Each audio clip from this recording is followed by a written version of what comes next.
ಬುರುಡೆ ಗ್ಯಾಂಗ್ನಿಂದ ಹೊಸ ನಾಟಕ ಶುರುವಾಗಿದೆ. ವಿಠಲ್ ಗೌಡ ಸಮೀರ್ನಿಂದ ವಿಡಿಯೋ ನಾಟಕ ರಿಲೀಸ್ ಆಗಿದೆ. ಸೌಜನ್ಯ ಮಾವ ವಿಠಲ್ ಗೌಡನನ್ನ ಒದ್ದು ಒಳಗೆ ಹಾಕಬೇಕು ಅಂತ ರಿಪಬ್ಲಿಕ್ ಕನ್ನಡಕ್ಕೆ ಪತ್ರಕರ್ತ ಕೀರ್ತಿ ಶಂಕರಘಟ್ಟ ಹೇಳಿಕೆಯನ್ನ ಕೊಟ್ಟಿದ್ದಾರೆ. ಬುರುಡೆ ಗ್ಯಾಂಗ್ ಮತ್ತೊಂದು ಕಥೆಯನ್ನ ಸೃಷ್ಟಿ ಮಾಡ್ತಾ ಇದೆ, ಮತ್ತೊಂದು ಹೊಸ ನಾಟಕವನ್ನ ಶುರು ಹಚ್ಕೊಂಡಿದೆ.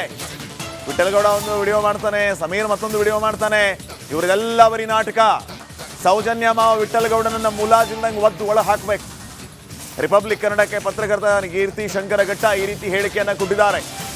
ಇವರು ಮತ್ತೊಂದು ಕತೆ ಸೃಷ್ಟಿ ಮಾಡುವ ಕೆಲಸ ಮಾಡ್ತಾ ಇದ್ದಾರೆ. ತನಿಖೆ ನಡೆಯುವಾಗ ಹೇಳಿಕೆಯನ್ನ ಕೊಡ್ತಾ ಇದ್ದಾರೆ. SIT ಸರಿಯಾಗಿ ತನಿಖೆ ಮಾಡಿಲ್ಲ ಅಂತ ಬಿಂಬಿಸೋದಕ್ಕೆ ಪ್ರಯತ್ನಗಳಾಗ್ತಾ ಇದೆ. SIT ಮೇಲೆಯೇ ಗೂಬೆ ಕೂರಿಸೋದು ಈ ಬಿ ಗ್ಯಾಂಗ್ನ ಉದ್ದೇಶ. ಇವ್ರನ್ನ ಒದ್ದು ಒಳಗೆ ಹಾಕಬೇಕು ಅಂತ ರಿಪಬ್ಲಿಕ್ ಕನ್ನಡಕ್ಕೆ ಪತ್ರಕರ್ತ ಕೀರ್ತಿ ಶಂಕರಘಟ್ಟ ಹೇಳಿಕೆಯನ್ನ ಕೊಟ್ಟಿದ್ದಾರೆ.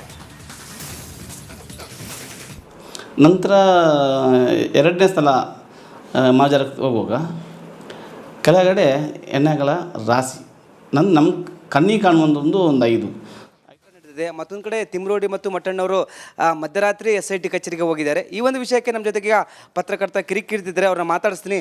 ಸರ್, ಈಗ ಮತ್ತೊಂದು ಕಡೆ ಹೇಳಿಕೆಗಳು, ಶವ ನೋಡಿದ್ದೇನೆ, ವಾಮಾಚಾರ ಆಗಿದೆ. ಮತ್ತೊಂದು ಕಡೆ ತಿಮ್ರೋಡಿ ಮಟ್ಟಣ್ಣವರು ಏಕಾಏಕಿ SIT ಕಚೇರಿಗೆ ಹೋಗಿದ್ದಾರೆ. ಈ ಒಂದು ವಿಷಯಕ್ಕೆ ಏನು ಹೇಳ್ತಾರೆ ಸರ್ ಅಂತ? ಒಳಗಾಕಲಿ ಅವನ್ನ, ವಿಠಲ್ ಗೌಡನ ಒಳಗಾಕಿ. ಇಲ್ಲಿ ಇಷ್ಟೆಲ್ಲ ಬಾಡಿಗಳಿದೆ, ಇಷ್ಟೆಲ್ಲ ಶವಗಳು ಬಿದ್ದಿದೆ ಅಂತ ನಿನಗೆ ಹೆಂಗೆ ಗೊತ್ತಾಯಿತು? ನೀನೇ ಮಾಡಿದ್ಯಾ? ನಿನ್ನ ಕಡೆಯವರು ಯಾರು ಮಾಡಿ ಹಾಕಿರೋದನ್ನು ನೀನು ನೋಡಿದ್ಯಾ? ಏನು ಇವರ ಪ್ರಕಾರ ಏನಲ್ಲಿ ಧರ್ಮಸ್ಥಳದ ಆಡಳಿತ ಮಂಡಳಿಯವ್ರು ಬಂದು ವಾಮಾಚಾರ ಮಾಡಿ ಏನು ದೇಹಗಳನ್ನು ಬಿಟ್ಟೋದ್ರೇನಲ್ಲಿ? ಇವ್ರುಗಳು ಅವರು ಹೇಳುತ್ತಿರುವ ಸುಳ್ಳನ್ನು ಸತ್ಯ ಮಾಡುವ ಭರದಲ್ಲಿ ಯಾವ ಹಂತಕ್ಕೆ ಹೋಗ್ಬಿಟ್ಟಿದ್ದಾರೆ ಅಂತಂದರೆ, ನಮಗೆ ನಾಳೆ ಕಾನೂನಾತ್ಮಕವಾಗಿ ಸಮಸ್ಯೆ ಆದರೂ ಪರವಾಗಿಲ್ಲ, ಜನಗಳ ಮೈಂಡ್ನಲ್ಲಿ ಧರ್ಮಸ್ಥಳದ ಬಗ್ಗೆ ಒಂದು ಕೆಟ್ಟ ಅಭಿಪ್ರಾಯವನ್ನು ಫಿಕ್ಸ್ ಮಾಡಬೇಕು ಅನ್ನುವ ಭರದಲ್ಲಿ ಇವರು ಹೇಳಿದ ಸುಳ್ಳುಗಳು ಒಂದೊಂದಲ್ಲ. ಇವರು ಟೈಮ್ ಲೈನ್ ನೋಡಿ, ಕಳೆದ 30 ವಾರಗಳಲ್ಲಿ ಇವರು ಹೇಳಿದ ಸುಳ್ಳುಗಳು ಸಮೀರನ ಸುಳ್ಳುಗಳಾಯಿತು, ಗಿರೀಶ್ ಮಟ್ಟಣ್ಣನವರ ಸುಳ್ಳುಗಳಾಯಿತು, ತಿಮರೋಡಿಯ ಸುಳ್ಳುಗಳಾಯಿತು, ಸುಜಾತಾ ಭಟ್ ಬಂದು ಹೇಳಿದ ಅನನ್ಯ ಭಟ್ ಸ್ಟೋರಿಯ ಸುಳ್ಳುಗಳಾಯಿತು. ಒಂದೆರಡಲ್ಲ ಇವರು ಮಾಡಿದ್ದು. ಜನರನ್ನು ನಂಬಿಸುವ ಭರದಲ್ಲಿ ಹೇಳಿದ್ರು ಸುಳ್ಳುಗಳ ಮೇಲೆ ಸುಳ್ಳು. ಬಟ್ ಇನ್ನೇನು ಮ್ಯಾಚ್ ಮುಗೀತಾ ಇದೆ. ಈಗ ಲಾಸ್ಟ್ 6 ಓವರಲ್ಲಿ ಒಂದು 80 ರನ್ ಬೇಕು, ಹೆಂಗಿದ್ರೂ ಸೋಲ್ತೀವಿ ಅಂತ ಗೊತ್ತಿದ್ದಾಗ ಎಷ್ಟಾಗುತ್ತೆ ಅಷ್ಟು 6 ಹೊಡ್ಕೊಂಬಿಡೋಣ, ರನ್ ರೇಟ್ ಮ್ಯಾನೇಜ್ ಮಾಡೋಣ ಅನ್ನೋ ಹಾಗೆ ವಿಠಲ್ ಗೌಡನ ಈ ಹೊಸ ಸ್ಟೋರಿಯನ್ನು ತೊಗೊಂಬಂದಿದ್ದಾರೆ. ನೀವು ಪತ್ರಕರ್ತರಾಗಿ ಯೋಚನೆ ಮಾಡಿದ್ರೆ ಗೊತ್ತಾಗುತ್ತೆ, ಯಾವುದಾದ್ರೂ ಒಂದು ಕೇಸು ತನಿಖೆಯ ಹಂತದಲ್ಲಿದ್ದಾಗ ಯಾರಾದರೂ ಹೊರಗಡೆ ಬಂದು ಈ ಥರದ ಸ್ಟೇಟ್ಮೆಂಟ್ಗಳನ್ನ ಕೊಡ್ಲಿಕ್ಕೆ ಸಾಧ್ಯ ಇದೆಯಾ? ಏನೇನಾಗಿದೆ ಅದನ್ನೆಲ್ಲ ಈಗ ಸ್ಥಳ ಮಾಜರಿಗೆ ಹೋದಾಗ ಅಲ್ಲಿ ಪತ್ತೇನೇ ಆಗಿಲ್ಲ ಅಂತ ನಾವು ಅಂದ್ಕೊಳ್ಳೋಣ, ಅಲ್ಲಿ ಪತ್ತೇನೇ ಆಗಿರಲಿಲ್ಲ ಅಂತ ಅಂದ್ಕೊಳ್ಳೋಣ. ಪತ್ತೆ ಆಗಿಲ್ಲ ಅಂತೇಳಿ SIT ತನಿಖೆಯಲ್ಲಿ ಬರೆದ್ರೆ ಅವಾಗೇನಂತಾರೆ ನೋಡಿ, ವಿಠಲ್ ಗೌಡ ಬಂದು ಹೇಳಿದರು ಅಲ್ಲಿ ಸಿಕ್ಕಿತ್ತು ಅಂತ. ಇವರು ಇಲ್ಲ ಅಂತ ಹೇಳ್ತಾ ಇದ್ದಾರೆ. SITನೂ ಬುಕ್ ಆಗಿಬಿಟ್ಟಿದೆ ಪ್ರಭಾವಿಗಳಿಗೆ. ನಾವು SIT ನಂಬಲ್ಲ. ಇವರು ಕೋರ್ಟ್ ನಂಬಿಲ್ಲ, CID ನಂಬಿಲ್ಲ, CBI ನಂಬಿಲ್ಲ, ಯಾರೂ ನಂಬಲ್ಲ ಇವರು. ಲಾಸ್ಟಿಗೆ SIT ಬಂದಾಗ ನಾವು ಸ್ವಾಗತ ಅಂದ್ವಿ, ಬಂದಿದೆ. ಈಗ SITಯ ತನಿಖೆಯ ಹಾದಿಯ ದಿಕ್ಕನ್ನು ತಪ್ಪಿಸುವ ಕೆಲಸವನ್ನು ಈ ವಿಠಲ್ ಗೌಡ ಯಾಕೆ ಮಾಡಬೇಕು? ಈ ಮನುಷ್ಯ ತುಂಬ ಪರ್ಫೆಕ್ಟಾಗಿ ಅದು ಗಂಡಸ್ತು ಹೆಂಗಸ್ತು ಮಗುದು ಅಂತ ಹೇಳುವ ಟ್ಯಾಲೆಂಟ್ ಇವನಿಗಿದೆ ಅಂತಂದರೆ, ಎಲುಬು ಇದೆ, ಇಲ್ಲಿ ಕಳಸ ಇದೆ ಅಂತ ಪರ್ಫೆಕ್ಟಾಗಿ ಹೇಳಿದ್ದಾರೆ. ಹಾಗಾದರೆ ಈ ಕೇಸ್ನಲ್ಲಿ ಈ ಕೊಲೆಯ ಈ ಅಸ್ಥಿಪಂಜರದ ಹಿಂದಿನ ಕೈವಾಡದಲ್ಲಿ ವಿಠಲ್ ಗೌಡನ ಪಾತ್ರ ಇರಬಹುದು. ಒತ್ತಡವಿಲ್ಲದೆ ಕೆಲಸ ಮಾಡಲಿಕ್ಕೆ ಅವ್ರಿಗೆ ಅವಕಾಶ ಕೊಟ್ಟಿದ್ದೆ ಆದರೆ ಇದರಲ್ಲಿ ನಿಜ ಬಣ್ಣಗಳು ಸಾಕಷ್ಟು ಬಯಲಾಗಲಿಕ್ಕಿದೆ, ಮುಖವಾಡಗಳು ಕಳಚಿ ಬೀಳಲಿಕ್ಕಿದೆ.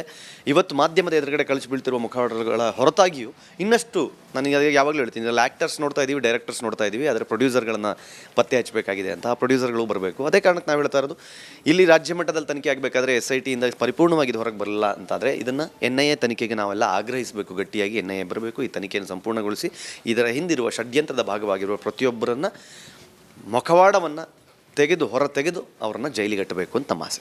ಸರ್, ಇದಿಷ್ಟು ಪತ್ರಕರ್ತ ಕಿರಿಕಿರ್ತಿ ಅವರ ಮಾತಾಗಿತ್ತು. ಕ್ಯಾಮ್ರಾ ಪರ್ಸನ್ ಶಿವ ಜೊತೆ ವೀರೇಶ್, ರಿಪಬ್ಲಿಕ್ ಕನ್ನಡ, ಬೆಂಗಳೂರು.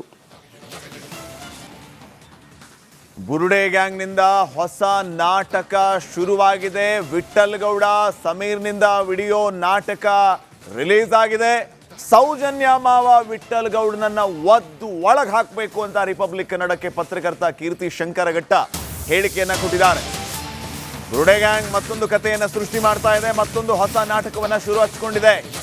ವಿಠಲ್ ಗೌಡ ಒಂದು ವಿಡಿಯೋ ಮಾಡ್ತಾನೆ, ಸಮೀರ್ ಮತ್ತೊಂದು ವಿಡಿಯೋ ಮಾಡ್ತಾನೆ. ಇವರಿಗೆಲ್ಲ ಬರೀ ನಾಟಕ. ಸೌಜನ್ಯ ಮಾವ ವಿಠಲ್ ಗೌಡನನ್ನ ಮುಲಾಜಿಲ್ದಂಗೆ ಒದ್ದು ಒಳ ಹಾಕಬೇಕು. ರಿಪಬ್ಲಿಕ್ ಕನ್ನಡಕ್ಕೆ ಪತ್ರಕರ್ತ ಕೀರ್ತಿ ಶಂಕರಘಟ್ಟ ಈ ರೀತಿ ಹೇಳಿಕೆಯನ್ನ ಕೊಟ್ಟಿದ್ದಾರೆ. ಇವರು ಮತ್ತೊಂದು ಕತೆ ಸೃಷ್ಟಿ ಮಾಡುವ ಕೆಲಸ ಮಾಡ್ತಾ ಇದ್ದಾರೆ. ತನಿಖೆ ನಡೆಯುವಾಗ ಹೇಳಿಕೆಯನ್ನ ಕೊಡ್ತಾ ಇದ್ದಾರೆ. SIT ಸರಿಯಾಗಿ ತನಿಖೆ ಮಾಡಿಲ್ಲ ಅಂತ ಬಿಂಬಿಸೋದಕ್ಕೆ ಪ್ರಯತ್ನಗಳಾಗ್ತಾ ಇದೆ. SIT ಮೇಲೆಯೇ ಗೂಬೆ ಕೂರಿಸೋದು ಈ ಬಿ ಗ್ಯಾಂಗ್ನ ಉದ್ದೇಶ. ಇವ್ರನ್ನ ಒದ್ದು ಒಳಗೆ ಹಾಕಬೇಕು ಅಂತ ರಿಪಬ್ಲಿಕ್ ಕನ್ನಡಕ್ಕೆ ಪತ್ರಕರ್ತ ಕೀರ್ತಿ ಶಂಕರಘಟ್ಟ ಹೇಳಿಕೆಯನ್ನ ಕೊಟ್ಟಿದ್ದಾರೆ. ನಂತರ ಎರಡನೇ ಸಲ ಮಾಜರಕ್ಕೆ ಹೋಗುವಾಗ ಕೆಳಗಡೆ ಎಣ್ಣೆಗಳ ರಾಶಿ ನಮ್ಮ ಕಣ್ಣಿಗೆ ಕಾಣುವಂಥದ್ದು ಒಂದು 5. ನಡೆದಿದೆ. ಮತ್ತೊಂದು ಕಡೆ ತಿಮ್ರೋಡಿ ಮತ್ತು ಮಟ್ಟಣ್ಣವರು ಮಧ್ಯರಾತ್ರಿ SIT ಕಚೇರಿಗೆ ಹೋಗಿದ್ದಾರೆ. ಈ ಒಂದು ವಿಷಯಕ್ಕೆ ನಮ್ಮ ಜೊತೆಗೆ ಈಗ ಪತ್ರಕರ್ತ ಕಿರಿಕಿರ್ತಿದ್ದಾರೆ, ಅವ್ರನ್ನ ಮಾತಾಡಿಸ್ತೀನಿ. ಸರ್, ಈಗ ಮತ್ತೊಂದು ಕಡೆ ಹೇಳಿಕೆಗಳು, ಶವ ನೋಡಿದ್ದೇನೆ, ವಾಮಾಚಾರ ಆಗಿದೆ. ಮತ್ತೊಂದು ಕಡೆ ತಿಮ್ರೋಡಿ ಮಟ್ಟಣ್ಣವರು ಏಕಾಏಕಿ SIT ಕಚೇರಿಗೆ ಹೋಗಿದ್ದಾರೆ. ಈ ಒಂದು ವಿಷಯಕ್ಕೆ ಏನು ಹೇಳ್ತಾರೆ ಸರ್ ಅಂತ? ಒಳಗಾಕ್ಲಿ ಅವನ್ನ ವಿಠಲ್ ಗೌಡನ ಒಳಗಾಕಿ ಇಲ್ಲಿ ಇಷ್ಟೆಲ್ಲ ಬಾಡಿಗಳಿದೆ, ಇಷ್ಟೆಲ್ಲ ಶವಗಳು ಬಿದ್ದಿದೆ ಅಂತ ನಿನಗೆ ಹೆಂಗೆ ಗೊತ್ತಾಯಿತು? ನೀನೇ ಮಾಡಿದ್ಯಾ? ನಿನ್ನ ಕಡೆಯವರು ಯಾರು ಮಾಡಿ ಹಾಕಿರೋದನ್ನು ನೀನು ನೋಡಿದ್ಯಾ? ಏನು ಇವ್ರ ಪ್ರಕಾರ ಏನಲ್ಲಿ ಧರ್ಮಸ್ಥಳದ ಆಡಳಿತ ಮಂಡಳಿಯವ್ರು ಬಂದು ವಾಮಾಚಾರ ಮಾಡಿ ಏನು ದೇಹಗಳನ್ನು ಬಿಟ್ಟೋದ್ರೇನಲ್ಲಿ? ಇವ್ರುಗಳು ಅವರು ಹೇಳುತ್ತಿರುವ ಸುಳ್ಳನ್ನು ಸತ್ಯ ಮಾಡುವ ಭರದಲ್ಲಿ ಯಾವ ಹಂತಕ್ಕೆ ಹೋಗ್ಬಿಟ್ಟಿದ್ದಾರೆ ಅಂತಂದರೆ, ನಮಗೆ ನಾಳೆ ಕಾನೂನಾತ್ಮಕವಾಗಿ ಸಮಸ್ಯೆ ಆದರೂ ಪರವಾಗಿಲ್ಲ, ಜನಗಳ ಮೈಂಡ್ನಲ್ಲಿ ಧರ್ಮಸ್ಥಳದ ಬಗ್ಗೆ ಒಂದು ಕೆಟ್ಟ ಅಭಿಪ್ರಾಯವನ್ನು ಫಿಕ್ಸ್ ಮಾಡಬೇಕು ಅನ್ನುವ ಭರದಲ್ಲಿ ಇವರು ಹೇಳಿದ ಸುಳ್ಳುಗಳು ಒಂದೊಂದಲ್ಲ. ಇವರು ಟೈಮ್ ಲೈನ್ ನೋಡಿ, ಕಳೆದ 30 ವಾರಗಳಲ್ಲಿ ಇವರು ಹೇಳಿದ ಸುಳ್ಳುಗಳು ಸಮೀರನ ಸುಳ್ಳುಗಳಾಯಿತು, ಗಿರೀಶ್ ಮಟ್ಟಣ್ಣನವರ ಸುಳ್ಳುಗಳಾಯಿತು, ತಿಮರೋಡಿಯ ಸುಳ್ಳುಗಳಾಯಿತು, ಸುಜಾತಾ ಭಟ್ ಬಂದು ಹೇಳಿದ ಅನನ್ಯ ಭಟ್ ಸ್ಟೋರಿಯ ಸುಳ್ಳುಗಳಾಯಿತು. ಒಂದೆರಡಲ್ಲ ಇವರು ಮಾಡಿದ್ದು. ಜನರನ್ನು ನಂಬಿಸುವ ಭರದಲ್ಲಿ ಹೇಳಿದ್ರು ಸುಳ್ಳುಗಳ ಮೇಲೆ ಸುಳ್ಳು. ಬಟ್ ಇನ್ನೇನು ಮ್ಯಾಚ್ ಮುಗೀತಾ ಇದೆ. ಈಗ ಲಾಸ್ಟ್ 6 ಓವರಲ್ಲಿ ಒಂದು 80 ರನ್ ಬೇಕು, ಹೆಂಗಿದ್ರೂ ಸೋಲ್ತೀವಿ ಅಂತ ಗೊತ್ತಿದ್ದಾಗ ಎಷ್ಟಾಗುತ್ತೆ ಅಷ್ಟು 6 ಹೊಡ್ಕೊಂಬಿಡೋಣ, ರನ್ ರೇಟ್ ಮ್ಯಾನೇಜ್ ಮಾಡೋಣ ಅನ್ನೋ ಹಾಗೆ ವಿಠಲ್ ಗೌಡನ ಈ ಹೊಸ ಸ್ಟೋರಿಯನ್ನು ತೊಗೊಂಬಂದಿದ್ದಾರೆ. ನೀವು ಪತ್ರಕರ್ತರಾಗಿ ಯೋಚನೆ ಮಾಡಿದ್ರೆ ಗೊತ್ತಾಗುತ್ತೆ, ಯಾವುದಾದ್ರೂ ಒಂದು ಕೇಸು ತನಿಖೆಯ ಹಂತದಲ್ಲಿದ್ದಾಗ ಯಾರಾದರೂ ಹೊರಗಡೆ ಬಂದು ಈ ಥರದ ಸ್ಟೇಟ್ಮೆಂಟ್ಗಳನ್ನ ಕೊಡ್ಲಿಕ್ಕೆ ಸಾಧ್ಯ ಇದೆಯಾ? ಏನೇನಾಗಿದೆ ಅದನ್ನೆಲ್ಲ ಈಗ ಸ್ಥಳ ಮಾಜರಿಗೆ ಹೋದಾಗ ಅಲ್ಲಿ ಪತ್ತೇನೇ ಆಗಿಲ್ಲ ಅಂತ ನಾವು ಅಂದ್ಕೊಳ್ಳೋಣ, ಅಲ್ಲಿ ಪತ್ತೇನೇ ಆಗಿರಲಿಲ್ಲ ಅಂತ ಅಂದ್ಕೊಳ್ಳೋಣ. ಪತ್ತೆ ಆಗಿಲ್ಲ ಅಂತೇಳಿ SIT ತನಿಖೆಯಲ್ಲಿ ಬರೆದ್ರೆ ಅವಾಗೇನಂತಾರೆ ನೋಡಿ, ವಿಠಲ್ ಗೌಡ ಬಂದು ಹೇಳಿದರು ಅಲ್ಲಿ ಸಿಕ್ಕಿತ್ತು ಅಂತ, ಇವರು ಇಲ್ಲ ಅಂತ ಹೇಳ್ತಾ ಇದ್ದಾರೆ. SITನೂ ಬುಕ್ ಆಗಿಬಿಟ್ಟಿದೆ ಪ್ರಭಾವಿಗಳಿಗೆ, ನಾವು SIT ನಂಬಲ್ಲ. ಇವರು ಕೋರ್ಟ್ ನಂಬಿಲ್ಲ, CID ನಂಬಿಲ್ಲ, CBI ನಂಬಿಲ್ಲ, ಯಾರೂ ನಂಬಲ್ಲ ಇವರು. ಲಾಸ್ಟಿಗೆ SIT ಬಂದಾಗ ನಾವು ಸ್ವಾಗತ ಅಂದ್ವಿ, ಬಂದಿದೆ. ಈಗ SITಯ ತನಿಖೆಯ ಹಾದಿಯ ದಿಕ್ಕನ್ನು ತಪ್ಪಿಸುವ ಕೆಲಸವನ್ನು ಈ ವಿಠಲ್ ಗೌಡ ಯಾಕೆ ಮಾಡಬೇಕು? ಈ ಮನುಷ್ಯ ತುಂಬ ಪರ್ಫೆಕ್ಟಾಗಿ ಅದು ಗಂಡಸ್ತು ಹೆಂಗಸ್ತು ಮಗುದು ಅಂತ ಹೇಳುವ ಟ್ಯಾಲೆಂಟ್ ಇವನಿಗಿದೆ ಅಂತಾದರೆ, ಎಲುಬು ಇದೆ, ಇಲ್ಲಿ ಕಳಸ ಇದೆ ಅಂತ ಪರ್ಫೆಕ್ಟಾಗಿ ಹೇಳಿದ್ದಾರೆ. ಹಾಗಾದರೆ ಈ ಕೇಸ್ನಲ್ಲಿ ಈ ಕೊಲೆಯ ಈ ಅಸ್ಥಿಪಂಜರದ ಹಿಂದಿನ ಕೈವಾಡದಲ್ಲಿ ವಿಠಲ್ ಗೌಡನ ಪಾತ್ರ ಇರಬಹುದು. ಒತ್ತಡವಿಲ್ಲದೆ ಕೆಲಸ ಮಾಡಲಿಕ್ಕೆ ಅವ್ರಿಗೆ ಅವಕಾಶ ಕೊಟ್ಟಿದ್ದೆ ಆದರೆ ಇದರಲ್ಲಿ ನಿಜ ಬಣ್ಣಗಳು ಸಾಕಷ್ಟು ಬಯಲಾಗಲಿಕ್ಕಿದೆ, ಮುಖವಾಡಗಳು ಕಳಚಿ ಬೀಳಲಿಕ್ಕಿದೆ.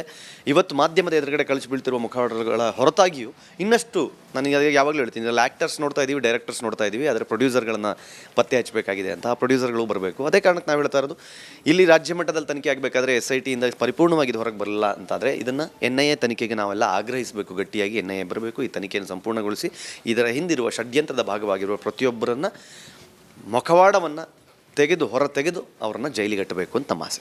ಸರ್, ಇದಿಷ್ಟು ಪತ್ರಕರ್ತ ಕಿರಿಕಿರಿತವರ ಮಾತಾಗಿತ್ತು. ಕ್ಯಾಮ್ರಾ ಪರ್ಸನ್ ಶಿವ ಜೊತೆ ವೀರೇಶ್, ರಿಪಬ್ಲಿಕ್ ಕನ್ನಡ, ಬೆಂಗಳೂರು.